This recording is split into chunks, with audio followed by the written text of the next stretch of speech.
Welcome back to another episode of Contractor Secrets with Trade Business Accountants. My name is Troy Larkham, and today we're talking with Rex Redden, one of the founding directors of Groundplan, which is Australia's leading takeoff and estimation software.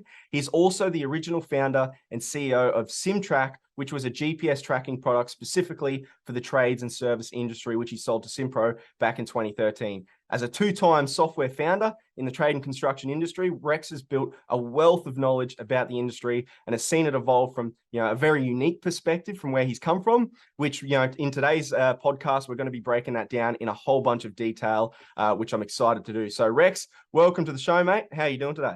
Mate, I am great. Thank you for having me along. Been looking forward to this. Perfect. I love it. I love it. So, I'm really glad you're joining me on the podcast today. This would be quite a different one because a lot of time we have, other trade business owners and stuff like that. But I'm excited to get into this one from a very unique perspective of, you coming with a background in software. Should be good. Yeah. I think it's going to be really interesting. Perfect. Well, look, mate, before we dive into the software side of things and stuff like that, I want to hear a bit about your background, a bit about yourself. So what's your story? Where'd you grow up? And ultimately, how'd you get into this industry? Yeah. So I'm originally from Wellington, New Zealand. Another Kiwi. Go the Kiwis, love the All Blacks. And I moved to Australia in around 2009. I think a heap of us came over, and there's a bit of a global downturn there. And we all disappeared out of the country. Yeah. I basically came from I had a small software background in New Zealand when we came over here, and I came over here and decided I wanted to be an entrepreneur and start a business and have a crack at software. And I found Australia to be perfect because we had 20 million people here to sell to. 100%. Yeah. So that's what brought me here to start with. Got into it in 2009, and definitely was a time when it was pretty hard to sell stuff because businesses were feeling the pinch. Yeah, GFC and everything going on there, 100%. GFC, yeah. And I came over and haven't looked back since. I've been here 13, 14 years now. And absolutely love the place. Fantastic. Well, I want to get into the software side of things, but when I was looking at your LinkedIn sales, I was preparing some notes. Obviously, we've had some discussions before this podcast, Rex, but one thing I picked up was the professional fighting side of your life. And I think, that's a really interesting background and a really unique background. And I'm sure, there's a lot of lessons for the listeners, but so I want to go into that, but just to give everyone that's listening some context. So here's Rex's rap sheet. Growing up in a family full of boxers, his father was a New Zealand champion in the late 60s. Rex himself began boxing at age 5. Then at age 15, he changed to Muay Thai boxing, where he made regular trips to train and fight in Thailand, working his way up the ranks, winning many amateur and professional New Zealand and South Pacific titles.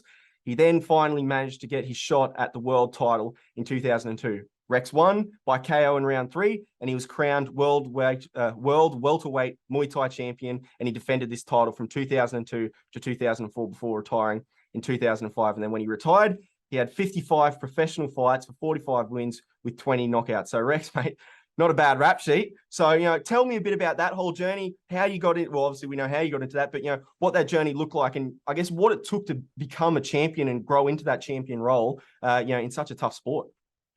Yeah. There's definitely a part of my life that I'm really proud of, and I think definitely molded me as a person.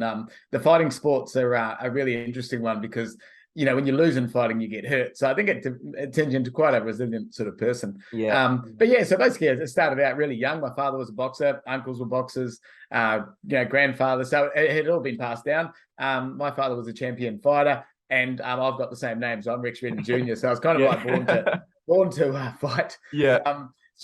I learned to box quite early and was in the gym young.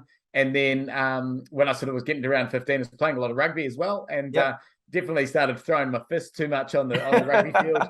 And my father said, right, it's time that you stop playing rugby and you start fighting. And at that time, I actually discovered Muay Thai kickboxing. And I liked boxing was fantastic. We got to throw our hands and stuff, but I remember going to a class and seeing Muay Thai kickboxing and seeing guys throwing elbows and knees and kicks and punches, and they had 8 weapons. So I was like, wow, this is really interesting. And I did it for about 6 weeks actually. And I was about 15, and the owner of the gym said, "Hey, did you want to have a fight?" And I was like, "This fighting stuff, how good is this?" I hadn't even actually seen a fight yet, apart from we didn't have YouTube. It was like VHS videos, and I'm like, "Okay, they want me to fight. What is this thing?" And I saw it. I'm like, "Wow, this looks really interesting." So after 6 weeks, I had my first fight, and got in there and had a real blast. And I actually lost my first fight. And I was just got such a buzz from it that I was like, right, that's it, I'm sold. At the same time, I wasn't doing very well at school and starting to enjoy fighting too much at school. So I left school at around I was late 15 years old, just enough to get out. And the principal sort of said, "Hey, mate, you're probably not suited for school. You should actually go and do what you're probably born to do, which is fight."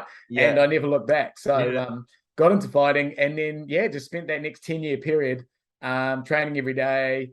Trying to master the sport. Did a couple of I had an apprentice. When I left school, I said, right, I'm going to be an apprentice car painter, I think it was, and I did about 12 months of it. Realized it was not for me. While I still like working on cars than I do now, but I could see that there was going to be more fun fighting, and then just spent that next 10 years focusing on my trade, which was fighting. So worked my way up the ranks, started fighting on Australian cards, so they're flying me over to fight in Australia. Then went to Thailand, started learning from the Thais, which was absolutely amazing, because that's their national sport.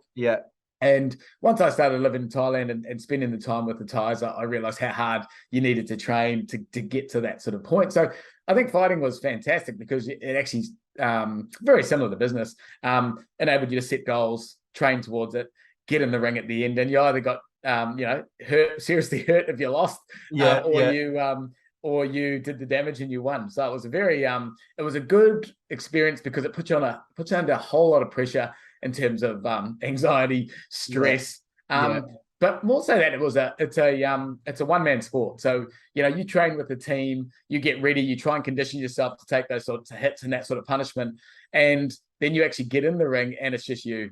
It's a very quiet place where, they get you all in the ring. There's only two of you. And you're on one side, that guy's on the other. And you're both trying to flog each other. And you've got the ropes around you. And there's no way out. Like, there is no way out. The only way you're getting out is by going down. Otherwise you can't just give up. It's not like MMA where we can just like tap and say, "Oh, I've had enough." Like, there is no had enough. It's you have to actually be taken out to go down. So I think that was a really good thing, because it just, the anxiety levels going in there were massive, especially as you worked your way up the ranks, right? So every time you had a fight, you normally would get a better opponent and a more lethal opponent as you went up the ranks. And then it got to the stage where the crowds start getting bigger too. So you start off fighting at small shows with 200 or 300 people. You move to the big shows, 1,000, go up to the 10,000, go onto national TV where it's live. And the pressure for those sorts of fights are just like a pressure pot. So I look back now and I think, wow, how did I actually do that? Because I watched some of the fights. There's been a few YouTube clips go up lately of some of my fights, and I watch them and I go, how did I do that? I didn't know that. I want to go back and watch some of that, because it's interesting, because obviously you're saying you're hooked, and we were just talking before the podcast, and it was an interesting point you made, because you were really in that era just before, obviously UFC and stuff, like you're saying, that's huge now. MMA is huge. It's a big sport in the world today. Obviously back then it wasn't as big, but obviously you had plenty of success there, and it's great that there's still those recordings. And there's some good recordings that have come through from VHS and put them onto YouTube. So there's a couple of good ones there, and there was one there that I fought in the Chandler Centre in Brisbane there on quite a big show, and there's some really good stuff. And even I struggled to look back, and I mean, I'm lucky enough that I got out at the right time too. So I got through. I achieved all the goals that I had, was to win a world title. I defended a couple of times after that, and then I just remember actually losing the passion, because I'd actually achieved those goals, and there was nothing for me in personally that I wanted to achieve. And I remember walking out of the ring one night. I had a really hard fight against a Thai actually, who kicked super hard and broke a couple of ribs on the way through, and I won the fight, and I just got out of the ring with these broken ribs, and I just said to my mate, mate, I'm just not feeling it. I can see that wearing you down. And look, and also I was always very pretty elusive with my head, so I never took a lot of punishment. I never got knocked out. I never which I'm really thankful about today, that I managed to keep my head out of getting a lot of damage. And I think most of my injuries that I have today is probably from rugby union. But I got out when I was 25, 26. So, I got out nice and early, probably at the peak. I could have gone probably a lot further, but I didn't have a lot of goals that I wanted to achieve. So I really struggled when it came to like putting down the tools and going, right, now you've got to move to, and at the same time I had 3 kids, a mortgage. So I wasn't, just floundering around. I had to actually make some money to pay for the family. Yeah, to get out. Yeah. So moving to a job and a business was a really big thing, and also because I didn't have any schooling, I think it took a lot for me to figure out how to run a business. Yeah, 100%. And we'll go into that in a sec. But it's funny with the fighting thing, because I'll raise my hand. I'm about 7 days into signing up to Brazilian Jiu-Jitsu. Oh, so fantastic. I started that, and I have a newfound respect for the sport. I'm sitting there and I'm just getting rolled by 15-year-olds who just have been doing it for 2-3 years now, and they're getting me all these moves, all these submissions, and I'm like, I would hate to have found you on the street and whatever reason got in a bad scenario. Oh, it's a beautiful sport. That's what I do now. So I train jiu-jitsu every day. Yeah. I've got a purple belt. I absolutely love it. Yeah, and that's what I found is because a few of the mates, and even actually Bailey, who works here as well, we both joined up together, and it is just so fun. I don't know what it is about it. Like, I was sitting there watching, and then when you first get on the mats, and then when you first do the wrestling and stuff, and you are getting flogged. You have to be humble, and there's a bit of your ego gets hit a bit. But it's really, there's just something about it, something fun. And when you leave it, because for me personally, with gym and stuff like that, I haven't never got really into that stuff, where I don't know what it is about it. It's just something, there is something so attractive about the sport. It is, yeah. And I think you hit the nail on the head there, where you talked about being made humble, having your ego checked. And I think that's the things with martial arts, is that when you are fighting, for instance, and you are a champion, and you training with a champion attitude, and your ego has to be massive, right? You have to just 100% that you believe that you are the best, because any sort of weakness in your mind, and that'll transfer onto the business stuff that we'll chat about. But when you are a ring fighter, a cage fighter, when you step in that ring, you have to have absolutely no fear and believe in yourself 100% that you're going to get that job done. And if there's any little kind of niggles of, am I good enough, or I don't think I'm good enough, you'll just get flattened and hit. Yeah. And that's very the same across a lot of those, higher end sports, higher end activities. For example, one of my good mates, he's a pilot in the RAF, so in the Air Force. And same thing is, and it's funny when you meet a whole bunch of pilots, they're all the same character. It's all got that maverick mentality of, I'm the best, no one's better than me, where they all got the huge egos. And I can tell you right now, mate, growing up with him in high school and then beyond, oh man, we have some tiffs over the years just because of that attitude you had. But but like you're saying, it is so critical to get to the top and to remain so competitive at the top. Yeah, and also, and I think where you'll find in jiu-jitsu it'll be really good for you, because pretty much every day you train in jiu-jitsu, because it's a game of chess with your bodies. You're always getting your ego checked. You're always having to tap and say, okay, I give up. And by doing that time and losing, you just create that killer instinct where you don't mind losing, but there's always someone better than you. So you'll never be the absolute best. And by checking your ego and leaving your ego at the door, you won't get hurt. But I think it still makes you feel alive too, especially for blokes that have kind of come out, they're into business now, and they're not, not as physical as they used to be. And all of a sudden you get jiu-jitsu, you get a whole great camaraderie of people you're training with, but they're going to keep you in check. Yeah. And then you're 100% right. There's almost like a fire gets lit up in you. It's almost like that. Yeah. It might sound funny, but it's like tapping into your younger days in high school and stuff, playing footy, and you get a bit fired up. That masculinity kicks in, and it's kind of that sort of thing again. But what you were saying there before about,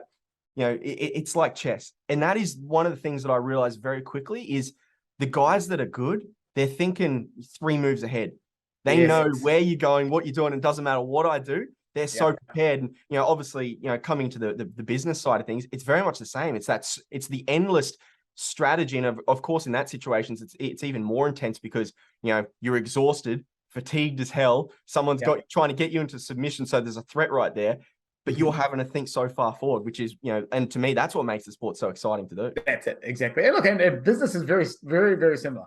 100%. And diving into that, so a bit more on that is, you've mentioned on your LinkedIn that to win these fights in countries like Thailand and stuff like that, you have to have not only killer competitiveness, but also you need to understand, the key principles of goal setting. And you were just touching on that before, but can you just break that down a little bit more for us, and how that relates to the business side of things as well? Yeah, 100%. So with the fighting, obviously you always have a fight booked in. You'll know that you have 6 to 12 weeks to prepare for the fight. And there's one goal at the end, right? It's win. Yep. Get in there, win, try not to get hurt, get the money and get out of there, right? Yeah. So that's the biggest thing. With business, very similar. Like you go into this battle of opening a business and you're like, right, I've got a great idea. Okay, I need to build it. Yeah. Okay, now I've got this thing. I don't have any money. How do I get the money to build it? And you say all these little goals these micro goals that you have really is to try and no different than a fight. You've got to, like I always used to say, like when people used to ask me, oh, you're not fighting anymore. If you're giving up, and I was like, mate, the fight to get out of bed to run your business is far harder than getting in the ring and actually just punching it out with someone. Yeah, 100%. So it was definitely. I look back and just to give you a bit of an insight on that. So when I was working for a company called Navman Wireless in New Zealand, I worked for them for 12, 18 months, and that's how I first got my start in technology. And I watched what they were doing and how they were doing it, and I was like, we're selling to both the service trade industry and transport. And I just saw a little opening for a product that was more service and trades focused. So that's where that sort of started. So when I got to Australia, I was working for them for a little while, and I ran into the simPRO CEO, Nolan Lasser, and he saw what I was doing with them, and he was like, "Oh, why don't you come work for us?" And I was like, "Oh, I don't really want to just work for you guys. I want to, create something on my own." He said, "Okay, let's start this journey together." And we actually went 50-50 to start with simPRO before. So I started with them in 2009. We got that business together, and they only were a small company with 20, 30 staff. So I basically took this business by myself, and it was all built outside of their main building to start with. And we had to we actually made the prototype for that product in India and just offshored it because we had limited funds. And I think the funny story about that is that when I'd moved here, I had 3 kids, wife, rent to pay, all those types of things. And so moving over with 3 kids that were like 6, 2, and 4 months old was enough stress. Challenge, Anyway, when I said, so we got here, I had a job for 6 months, and I said, right, I'm going to open my own business. And my wife said, there's only one problem. You don't actually have any money. And I said, no, I've got a plan. And so, speaking with simPRO, we said, how much is he said to me, how much is the prototype to get the MVP built of this app? And I said, I can get it built for 10 grand. I think I was on Upwork or something like that. Just, found a contractor. Got this thing, this built. I'm like, I'm gonna go. It's gonna be huge. And I say, my wife goes, so where are you gonna get money? That you're gonna give up your wage? Where are you gonna get your money from? And I said, I've got a credit card. It's a $10,000 limit. So I've got 5 grand to pay for the app, and then I've got another 5 grand to live on. She goes, oh yeah, but that's only probably gonna last you 4 or 6 weeks or something like that. I'm like, that's right. I've got 4 to 6 weeks to get this set up and get this company running and get money in the door. And I don't know what I was thinking. I was honestly, but she was like, okay, it trusted in me. And so I left my job, bang, no wage. So every Thursday, nothing arrives like normally. And I gave the 5 grand to this guy, and simPRO didn't pay the 5 grand. So I had to put the other 5 grand onto my credit card. So the credit card's maxed out at 10 grand. Okay. I got no job. No, nothing. Anyway, so I survived for a couple of weeks. I don't know how. I had a little bit of savings in the background, and I'm like, this is getting pretty stressful. And I remember it took about 4 to 6 weeks to get the MVP made with with the Indian crew, and they sent it to me, and I'm like, great. So we got it up on a server, got it going, and I remember buying these trackers and the piece of hardware that we stick in these cars to track the vehicles. And I remember my brother with his hands on with a tracker with 2 pieces of wire with holding a positive and a negative on a battery, and the other hand he's trying to hold an aerial up in the air to see if we could get these things working. And I remember having these, and so we had no money, but we had the app and we had some trackers. I think we had like 10 trackers that we bought in from China. And anyway, so I was like, the only way to get any money is to go out and sell these things. Okay, so I went out and started door knocking. Okay, and old style of business, right? Door knocking, cold calling. I started cold calling. I was on Yellow Pages. I was calling 100 calls a day to get one demo, that sort of stuff. And because you've got no money, it's really good because you're just like an animal. You're driven, you're hungry. So I remember getting a lead, creating a lead, going out to see this guy, and I said to him, look, I can see these trackers, and they're $700 each, I think we're selling them for at the time.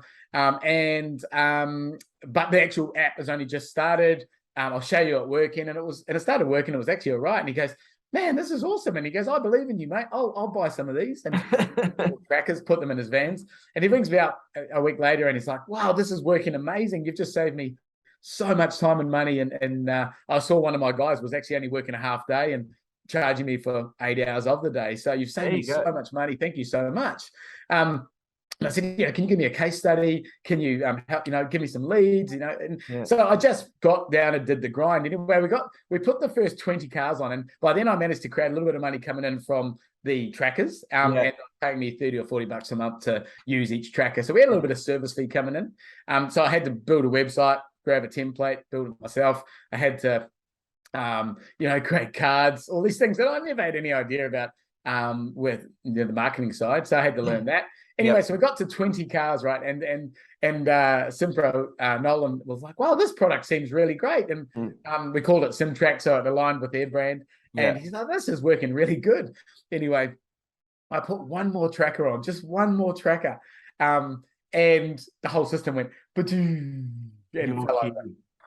And I had people who had those first 20 trackers ringing to go, oh, Rex, it's great, but I'm looking at the screen with the dot on it, and it seems like it's where it was 3 or 4 hours ago. It's not live. And I'm like, oh, no. Tried to get in touch with my outsourced company. They wouldn't even return my calls. Tried to get in touch with my hardware company. Wouldn't even return the calls. I'm like, oh, my God, this is all turning to rubbish. And so it started going bad. 3 or 4 weeks of that, and I just said to hey, we need to hire a developer and create this thing from scratch. Therefore, we hired Nathan Muir, who's my business partner in Groundplan now, and we got it all fixed. We had to rebuild the whole system. So the MVP we created fell over, but we'd proven the concept by then. Hired Nathan, got the whole thing rebuilt from scratch, and then started building on it. And that's where simTRAC came from. Built it for 4 years, and simPro went through a change in structure, and they said came to me and said, hey, can we wrap these two companies up together? You become a shareholder of simPro, we'll give you a bit of a payout, and we'll move on and we'll take over simTRAC from here. So within the 4 years, I think I had 500% growth in every year, and took it to that next step. But I always think back to that day when I said to my wife, hey, babe, can I start my own business? I've got this credit card. And it's funny, isn't that just such a great story? And it's something it's so great hearing those stories, because so many people, like, the stories are so different, but the context is the same. It's the struggle, it's the journey, it's the cycles. And it almost reminds me of, I'm not sure if you've seen the movie, I think it's called Martian. It's got Matt Damon, and he gets stuck on Mars. And it's the same mentality where it's like, if you look at the whole situation of, shit, I'm stuck on Mars, I don't have a flying ship or anything, you just get completely overwhelmed with it all. But the mentality is, hey, like the goal setting and fighting as well that you were talking about, it's like, okay, let's solve this problem, then we worry about the next one.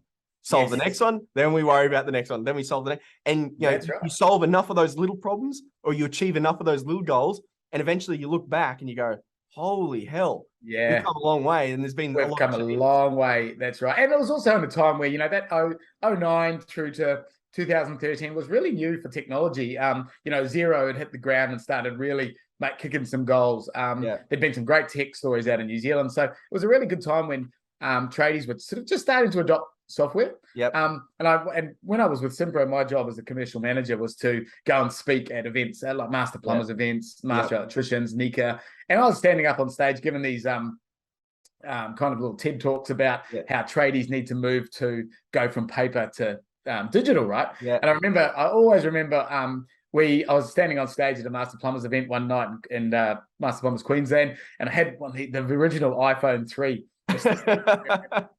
Guys, look, let's look to the future. Every tradesman is going to have one of these, and they're going to be filling their job cards out, doing their safety assessments, and the room just erupted in laughter. And they were like, Rex, no plumber's ever going to use an iPhone because he's always covered in dirt. Our guys will use iPhones. Fast forward to 2022. Tell me about a plumber that doesn't have an iPhone. Exactly. And hasn't it evolved big time, especially, I guess, over those last 10 years? And it's great talking to you, because you've really played you've been one of those key people that have gone through the journey from those early days, 2009, when simPro was 20, 30 people, like you're saying. It was very much the founding of a huge shift in our industry. And it's almost like the tech age of everyone just had to adopt this new way of doing business. And if you didn't do it, you're falling behind. And not only just from Obviously, there's benefits of efficiency and, you know, better productivity with the teams and stuff like Yes. that. There's all those benefits, but also what we always talk about is the customer experience side of things too. Yes. Is, you know, nowadays, like you look at Uber, for example, or, you know, Uber Eats. I can order some food from McDonald's, watch the guy, his little GPS thing until he arrives to me to come get it. Yeah. Now, you could do the same thing in, you know, obviously trade software, there's a lot of job management softwares that do that as well. Yep. Is you compare that to someone who just rocks up, you didn't know they were coming, they knock on your door, your kids are screaming, dogs barking, negative experience, hating the process, versus the guy who's got that tracking software. Hey, 10 minutes out, I'll be there soon.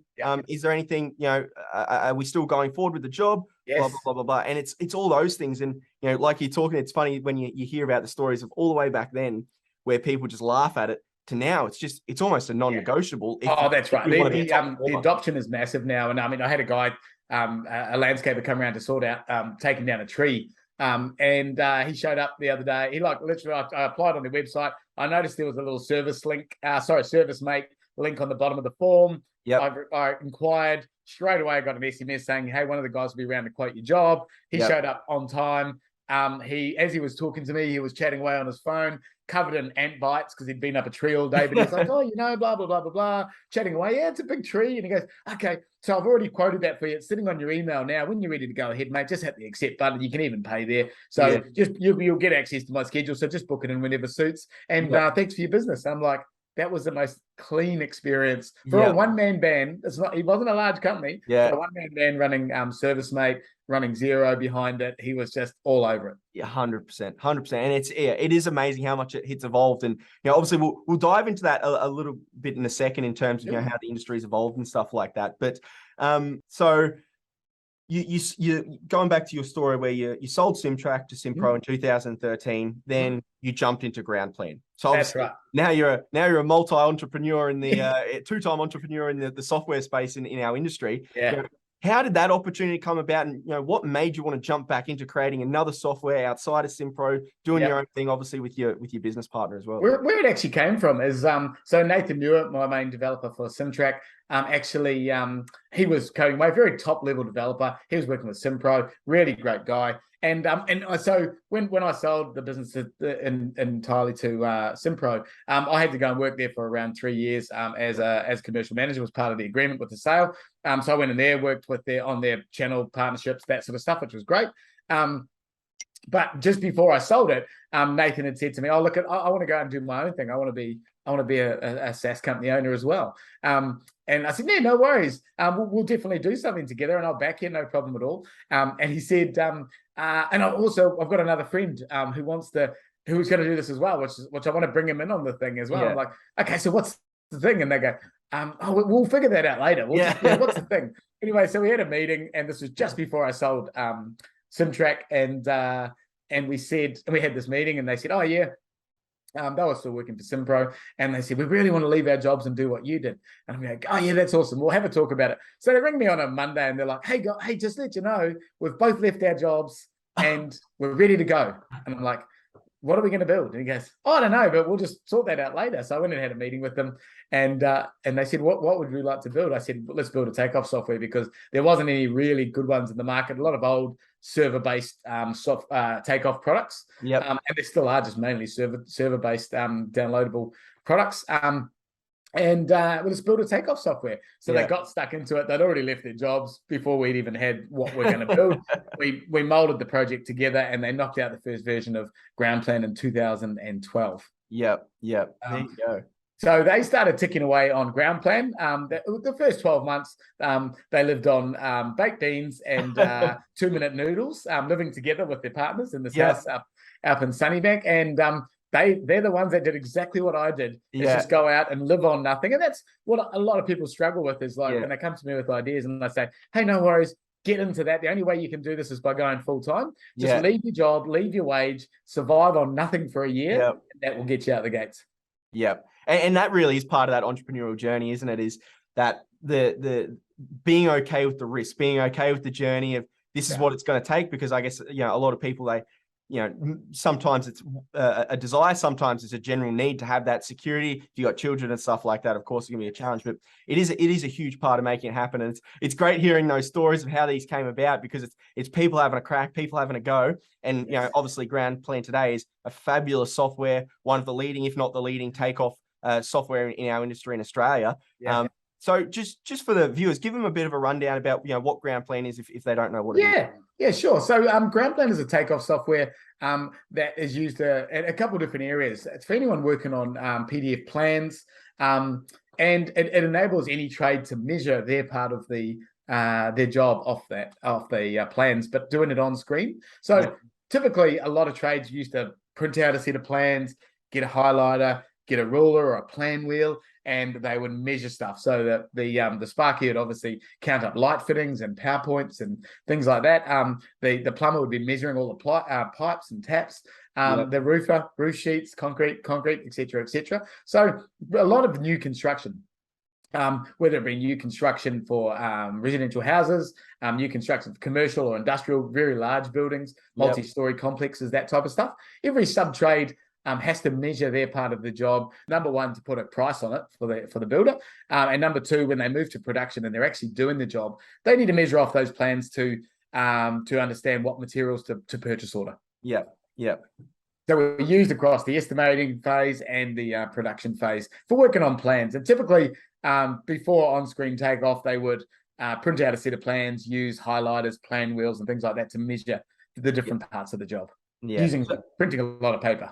Yeah. So obviously it's been a huge benefit to a lot of those trades, and streamlining and making that process a lot more efficient for them, which is absolutely fantastic. And just on that, so obviously in this process, and for you to discover, okay, this is a huge problem in the industry, the takeoff side of things, the current softwares that are out there, server based, they're not that good, as well as there's a huge problem here with guys and their inefficient process. We need to solve that problem. That's right. Through this whole journey, obviously you've dealt with a lot of trade business owners. You've helped a lot of trade business owners. I guess looking at the industry at large from your experience over these years, what have been some of the biggest mistakes that you've seen trade and construction business owners make? Some of the biggest mistakes, probably the scale process is where you see a lot of things fall over. So in Australia, we have a lot of, I think it's like 90% of trade companies in Australia are under 20 staff. Yeah. So, but you also then drop down to the next level of sort of the under fives, which is the majority of them. Yeah. They get to this point where they go out on their own, they get one or two blokes on the road working with them, and they start to get some regular work as a subcontractor.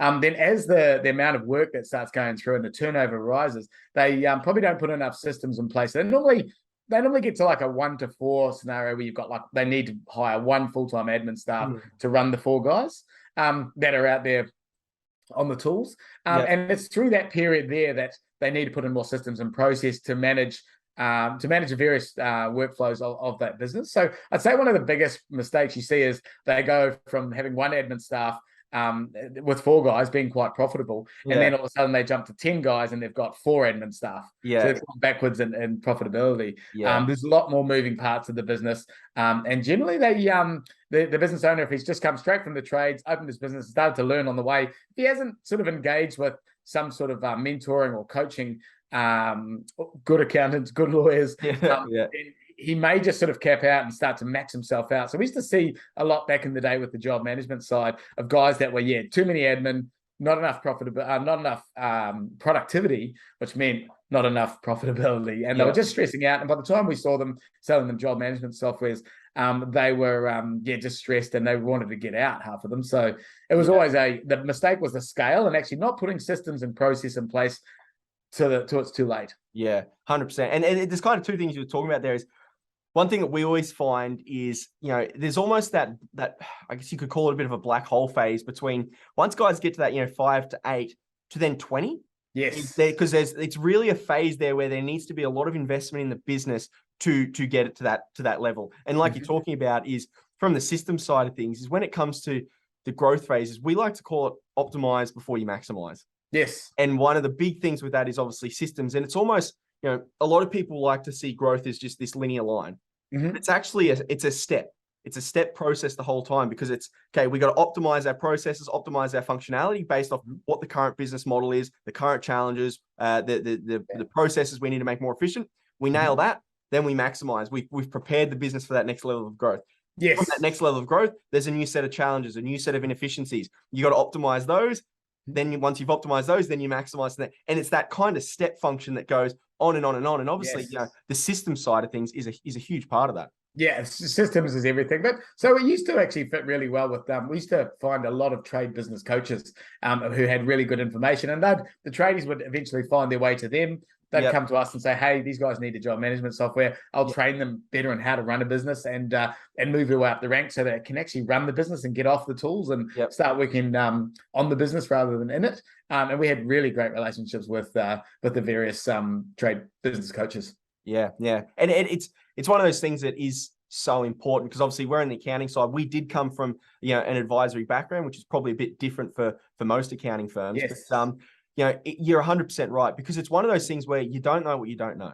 Yes. And it's so important to have that guidance, have that that strategic advice.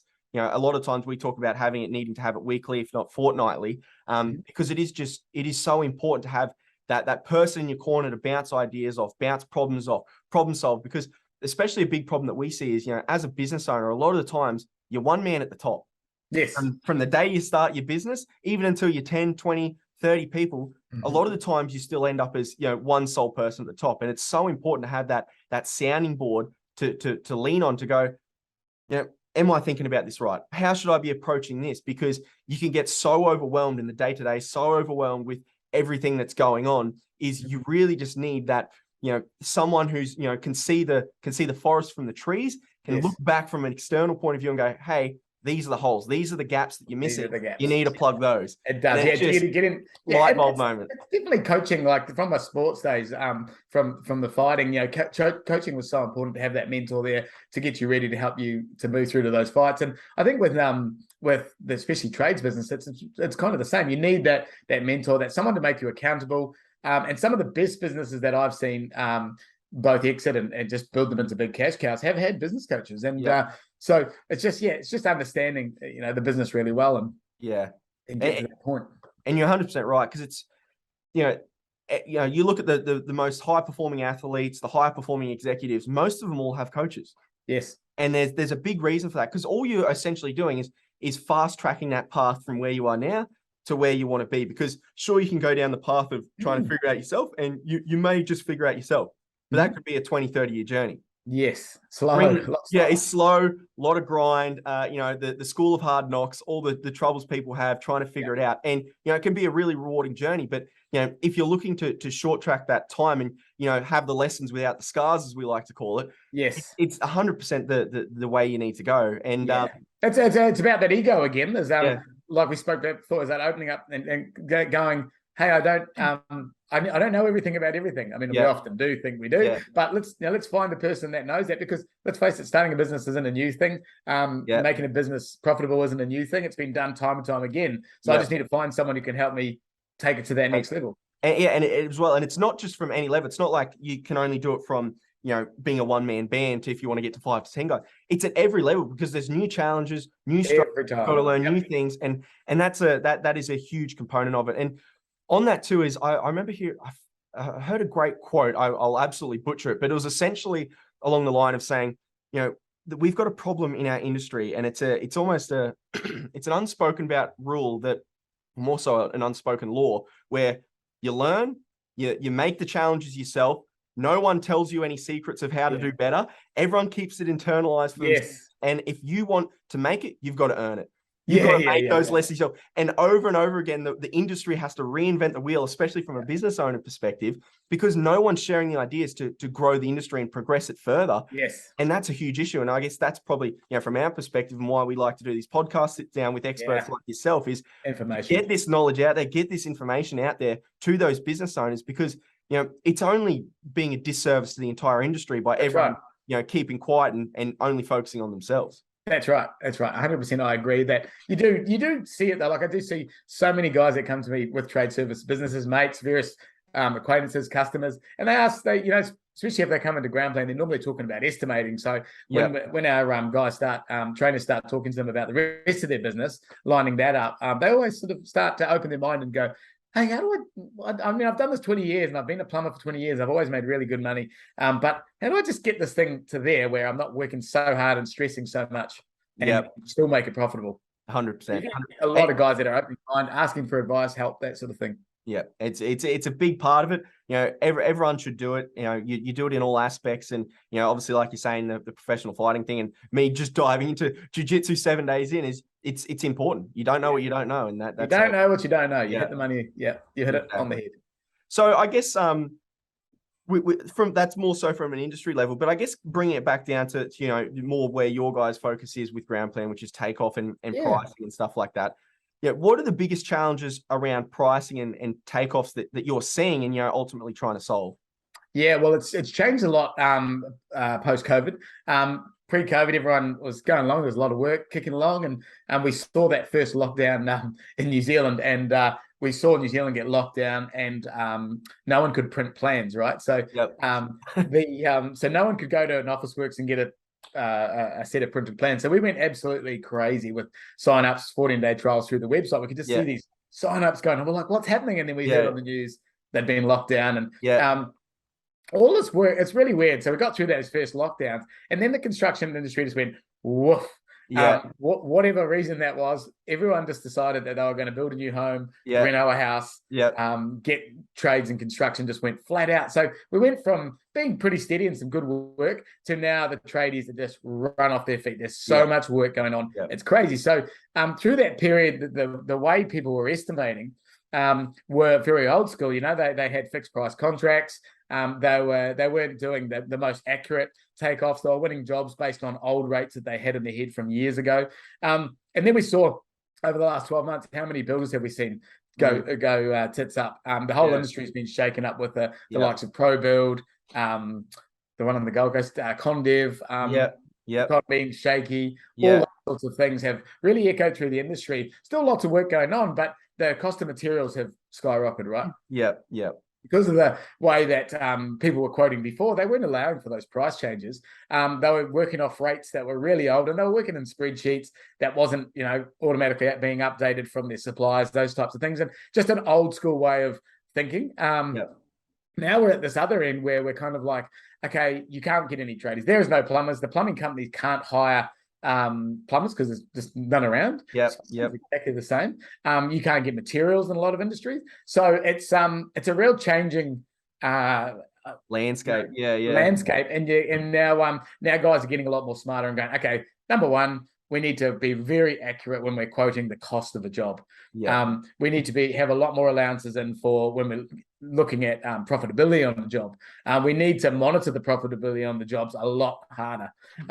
Because you can't just go, hey, that job's going to cost this much and get it done and come out with a little piece of, profit on the end. It just doesn't work like that anymore. Now you have to be on the money with every purchase order going out, every supplier invoice, and keeping a control of that because your costs have blown out. 100%. And, you know, it's a big thing that we're always talking about here at TBA is, you know, obviously everyone says, knowing your numbers, but what does that actually mean? You know, it's very easy to say, hey, you got to know your numbers, but what are the specific numbers you need to know? But, you know, it's a huge area because at the end of the day, when you're looking at business, numbers are the language of business. Yes. You need to know those numbers. And, you know, when it comes to pricing, looking at your financial statements, your profit and loss, your balance sheet, you know, even stuff like back costing, job costing and stuff like that, it's never been more important than right now. And especially, you know, obviously there's discussions of us going into, you know, the economy's obviously we had COVID, but for the last 12 years, it's been a pretty sensational period of economic growth. Now we're looking to go into a bit of a downturn contraction period, potentially discussions of like recession in the US and stuff like that. And this stuff just becomes even more important because it's going to be harder to maintain your margins because as everyone, you know, the workflow starts drying up, starts soaking up as the market shrinks. Contractors start slashing their prices to try and get more work in the door to maintain volume at the detriment of margin. So that makes it harder for everyone else to maintain. Coming off the back of COVID, we've got volatility in prices. We've got inflationary pressure. We've got increasing labor costs. All these factors are squeezing on the contractor So if you don't have a handle on your numbers, like you're talking about there with softwares like Groundplan that are giving you that capability to have your numbers as accurate as possible, that not only just makes sense from a job perspective, but makes sense for the business so it can make the money that it needs to make. That's the power. That's what you need. That's what you need to have to not only survive, but thrive in this period moving forward. And I think you hit the nail on the head, about numbers, right? Contractor or trades companies only sell two things, and that's materials and labor. And they only buy two things, materials and labor. So as long as they understand that and work off the scenario of that, I need to know that what I bought for the job was actually charged to the job, and the labor that I used on the job was charged to someone. That's a really good start. And that then flows into the rest of the workflows from the estimate through to the job, through to the purchase order, through to the invoice. So knowing those numbers is absolutely key. And lucky enough, there's that many really good job management softwares out there that do that. So it's about the numbers. But this next period, well, we deal with around 5,000 customers, and they are all saying the same things, that they're all booked out for 12 months. So they're not actually doing a lot of tendering because they've got so much work. But once they get out there the other end, and it's going to be a different landscape. There's a lot of developments that aren't going ahead. There's a lot of stuff that's slowed down. The rates have gone up on new houses. So we're going to get to the other side and find out what's happening. Obviously, there's a lot of trades that are driving around in brand new 79 series with huge boats and big caravans, because there was so much cheap money around, which is slowly going away with these interest rate rises. So I suspect we'll see a lot of toys starting to hit the market pretty soon. And especially after COVID, with what you were saying before, it was funny. There was that COVID period where everyone just kind of stood still, because it was something that the economy, it's a 100-year pandemic, no one had really experienced yet. I remember hearing a story about the port of Brisbane. Is they had like a whole bunch of Mustangs, because obviously Mustangs were big and there was a whole bunch of them, and they were just sitting there and they didn't know what they were going to do with them. The economy was looking a bit shaky. Where's this going? Then once it got to a point where all these middle class to wealthier people went, well, I can't go on my holiday anymore. I can't go on my cruise ship. I buy a Mustang. And people start spending money. They start getting those fancy projects done that have been sitting there. I got 10, 20 grand sitting there. I'll get those things done. And we saw a bit of a boom. But coming back to more so the current period is, again, why the numbers are going to be really, really important moving forward is it's not only going to be from a profitability standpoint, but also from a cash flow one. That's going to be a big one, because you can get away with okay execution, okay strategy, okay people. Run out of cash, you're done. It's the lifeblood, it's the oxygen of business. So you got to have a really strong control on that. But something that we see is, when it comes to these cycles of business, is a lot of people get scared about the downturn itself. A lot of the time, businesses actually, it's not, they don't do okay, but they do a lot better than what they actually do on the upswing, because as the workflow goes down, they've got cash coming in from the volume of work they did have. There's less work going out, so there's less works in progress, less invoices outstanding, less in receivables. So there's more cash coming in than what's going out. But it's when it comes to the other side that when they go, right, we got to fund and finance all these new jobs in the pipeline, but now we've got no cash coming in because we're on the backside of a downturn. That's where the struggle is. And that's where the key is, from knowing your numbers, is making sure right now that you aren't looking to drop your margins, that you're looking to maintain, understand your numbers, your pricing numbers, how they're reflecting, making sure you're banking cash now, because it's not about going into the downturn or when the downturn happens. It's on the other side. And we saw that with COVID, where a lot of guys survived the lockdowns. They got through the lockdowns and, they might have went into debt from that period. It was when the floodgates opened up again, like we've been talking about, all this opportunity of work hit. Oh, let's go for those projects. They run out of funding, no cash, too much works in progress. They might have worked for 1, 2, 3 months, but then they're not seeing the cash from those jobs. And now they're just out of cash and they're done. They're out of cash. And that's typically probably one of the areas that a lot of the trades do struggle with, is the cash flow forecasting. And, the Xero is a great tool, which most of them use these days, to be able to go and forecast what's going to happen in that business on the way through. I mean, job management will always focus on the jobs and job profitability, but Xero does such a good job of and working with an accountant, obviously, to really map out that cash flow forecasting of how we're going to get through those periods. 100%. And so you nailed it on the head there. This is where it's important that from a review process here, because it's obviously pricing's pricing, takeoffs are takeoffs. You want to get that as accurate as possible, but you also need to make sure that, how you're delivering is actually marrying up with that. And obviously that's where the back costing side of things comes into it, to make sure, and you can get a lot of that from job management softwares and the like, is making sure, okay, is the job performing how we performed? Yep. You know, how we quoted it, how we projected it perform. If it did, fantastic. But like you're saying, there's actually 2 layers of review that are needed. You also got to be looking at, you know, especially that profit and loss statement to make sure, well, what's happening on that job, is that reflecting in the P&L? Because you know, you can be really profitable on a job, but if you're doing 1 job a week, well, your P&L is going to look terrible because you're going to have all these costs, because all the dead time, all this, you know, external costs that's been attributed there that the business is getting stung with that you're not looking at. So it really is important, those 2 layers of feedback. Yeah, that's right. Yeah, 100% agree. So next question on that, you know, based off kind of everything we've spoken about, and, you know, again, more specifically the pricing and takeoffs, you know, from your perspective and what you've seen, what advice would you give for trade and construction business owners moving forward? And we've talked about where the economy is going and things like that. What advice would you have when it actually comes to pricing and takeoffs? Probably the number one thing is a lot of these guys are doing takeoffs at night in the kitchen. They're doing it after work. They're spending the time trying to get these takeoffs done in a period where you're pretty tired and you're over it. You just got to get a job out the door. So probably the number one thing that I would give them is to really look into their rates, to be honest, and just look into the rates, what they've charged. Look at past rates they've used on jobs. Look at profitability before you start pricing the next job. Really understand your costs. What is the true cost of materials for certain rates? And every trade has a different unit of measure. The roof is obviously in square meters. The price is the spark is per point. The plumber's per meter.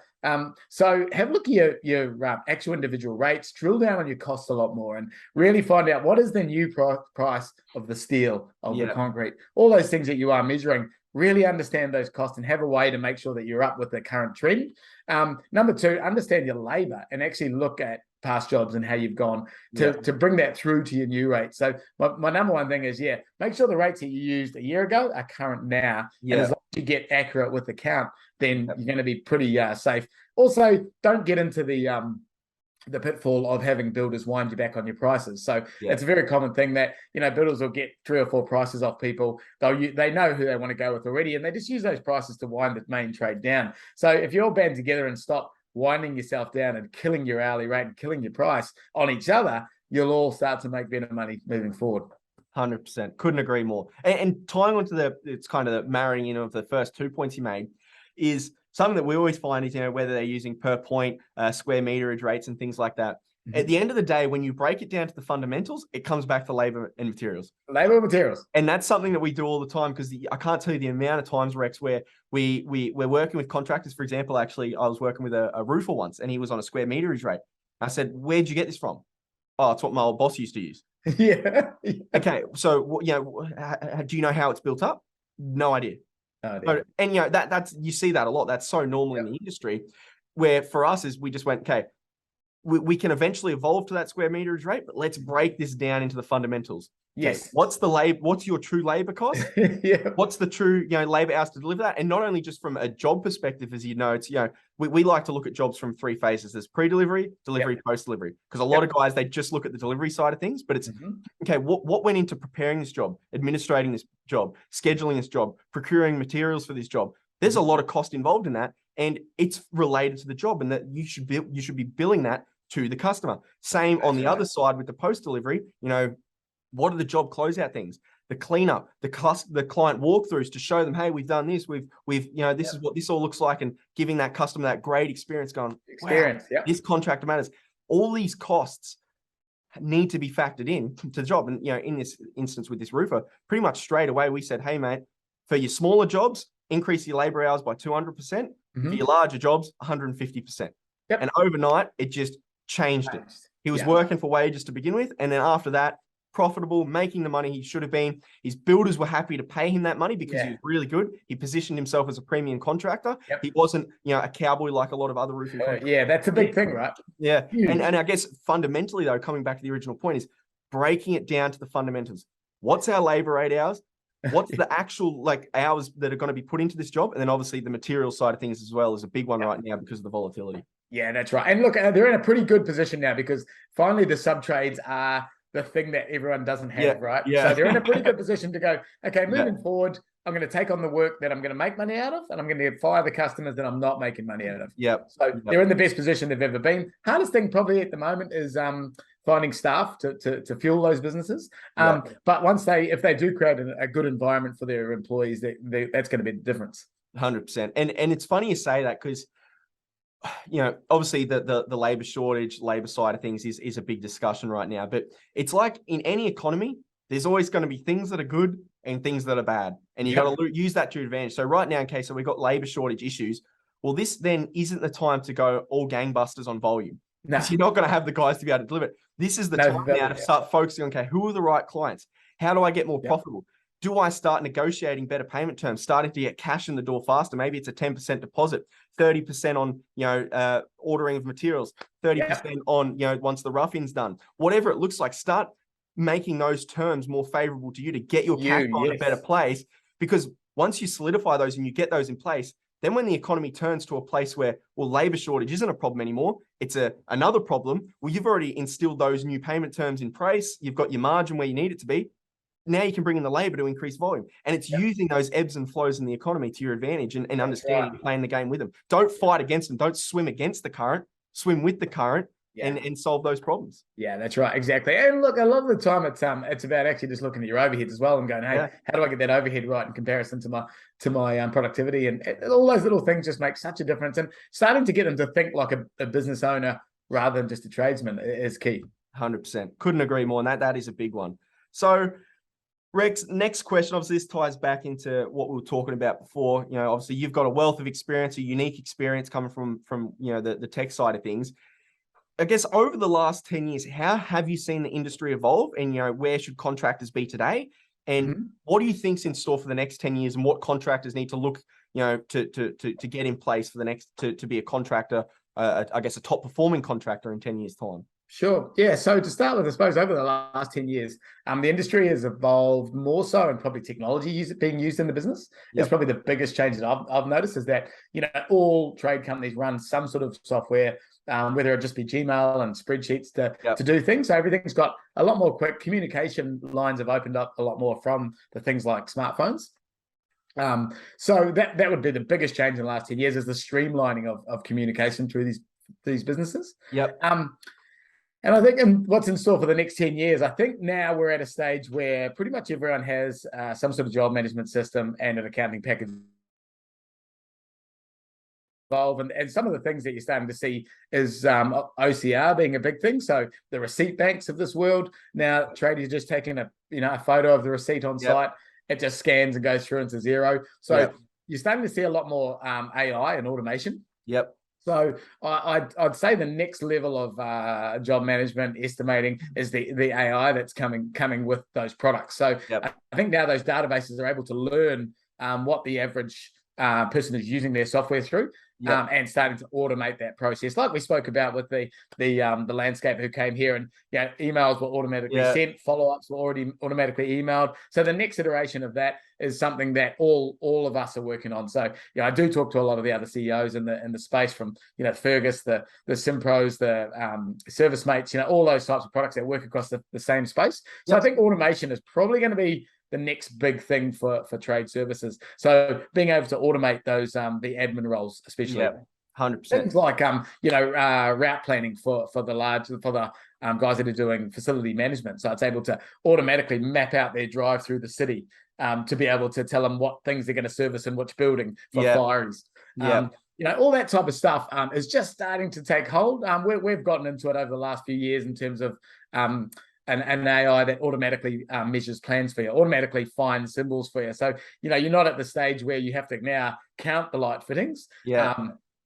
I came across an estimator yesterday who every plan, they were working in high rise, every plan that they count had 2,000 items on it. So you imagine them going 1, 2, 3 with a mouse, Now the software just automatically they just choose the symbol and it scans and goes, there's 2,000 symbols there.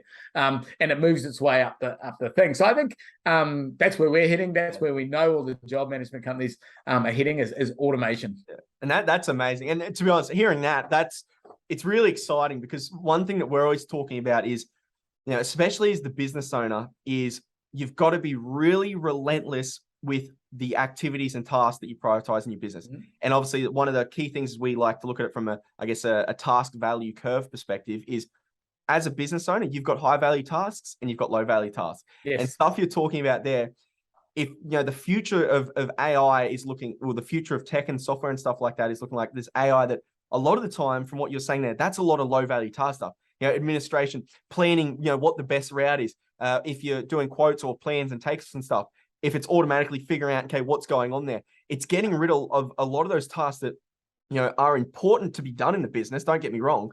But for you as the business owner, it's taking your time and attention away from the 3 core things you should be focusing on: marketing, sales, and leadership. That's where you need to focus on. Yep. And that's exciting that's heading that direction, where it's starting to relieve some of that pressure, and I guess outsource to AI, I guess you could call it, to those lower value tasks. So business owners can start focusing on more of those high value tasks that they need to be focused on to grow their business. That's right, and I think like even the marketing side has really changed. But in terms of just to give you an idea of that AI, I was just actually thinking of there's a certain company that's just working on a product which allows all the tradies to it drops your tradies into a schedule. It drops all of the jobs for the week into the schedule, and it actually allocates based on where they live the cheapest way to drive them to every job. Then automatically tells the customers that they're going to be there at those times. And I just saw that and was like, that's definitely the next iteration of all of these softwares to work out the best and cheapest way to do a job.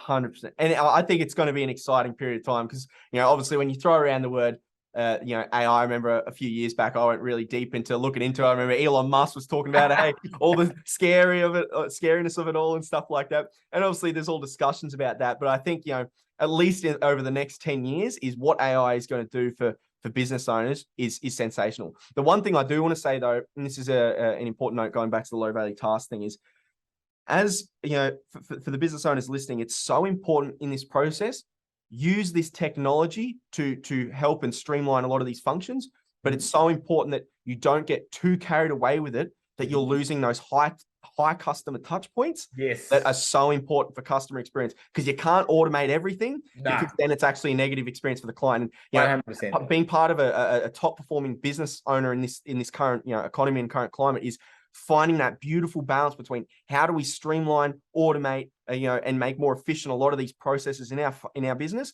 as well as making sure that we're focusing on the client, making this a customer-centric operation, that the client is just absolutely wowed at all times, providing them that red carpet experience. Because at the end of the day, we are in a customer experience economy. I remember reading this from economists lately is, no longer is the quality of your work or how quick you do it much of a differentiator anymore. Sure, it's a component, but it's the working experience that you provide to your builders, that you provide to your property managers, that you provide to the homeowners. That's what matters more today, because it's not just for yourself, it's your whole team. Because for example, if a builder has one negative experience with your project manager, a foreman, a tradesman, that could be detrimental to your positioning in their mind. You just got to prioritize that customer experience side of things. And if you can use the efficiencies of these processes and systems and now AI to further that should be the goal. That's right. Yeah, I 100% agree with that. That's customer experience is everything. And like you said, you can automate so much, but that thing, if you can make the experience for the customer amazing, that's what's going to keep the customer coming back, right? 100%. And obviously you were just talking before about the landscaper, is you can see how tech is a huge component of the customer experience game. Yeah. Because for you experiencing that, you're going, wow, easy, seamless, efficient, not wasting my time, not a headache, prompt. That's what you want. That's what you need to deliver that prime experience. That's right. And look, that guy's doing his job, getting out there, and I think it's him and his wife and maybe an apprentice, and like all that paperwork is taken care of him, and he just knew to go and sign up for ServiceMate and get that all in place, so his day was taken care of. I love it. I love it. I love what we're doing here, and I love what you're doing for us, Rex, in this industry. We need more of it. So, I guess I'm coming to the end of the podcast.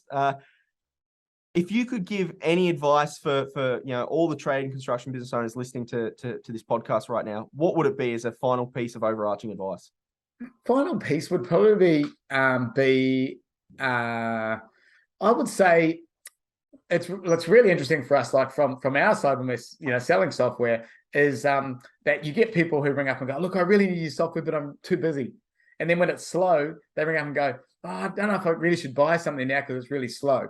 So my probably closing advice is to get your systems and your software and your process set up when it's busy or so, it doesn't matter. Just get it set up so you can get that time back, because we constantly hear the same thing as, I really need to do this, but I'm just too busy. Yeah, that is huge. We see it across the board. Doesn't matter if it's what you're doing, advisory, too busy to do anything, but it's like, well, that's why you need it. That's why that we are the solution to that problem is, and again, it comes back to what we always like to talk about is it's not time management, it's priority management. Everyone's got the same 24 hours in the day. It's just what you prioritize. Because I guess, an example of that, worst case scenario, someone you love gets hit by a car and he's in the hospital. Doesn't matter what goes on, you're in that hospital.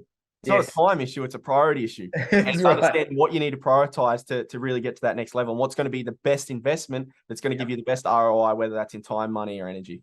I agree 100%. Awesome. Well, Rex, I want to thank you for coming on the show this morning, mate. It's been an absolute pleasure having you on. And I know a lot of people listen right now that they will have gained a lot of interesting insight with what you've shared today, because obviously you've got a very unique experience and insight from coming from the tech and SaaS side of things in our industry. So I guess on a final note, mate, if people want to reach out to you or they want to reach out to Groundplan, what's the best way to do that? Yeah, look, hey, if you want to reach out to me, I'm on LinkedIn. Feel free to, if you want any advice on anything to do with the trade service business, I get a lot of inquiry. I'm happy to help, happy to take a phone call. And in terms of Groundplan, if you want to trial Groundplan, you can just jump on the website, grab a 14-day trial, and one of our trade experts will give you a yell and teach you how to estimate on the screen. Perfect. Love it, mate. Any last final words before we head off? No, I think we've covered pretty much everything. It's been a great little hour.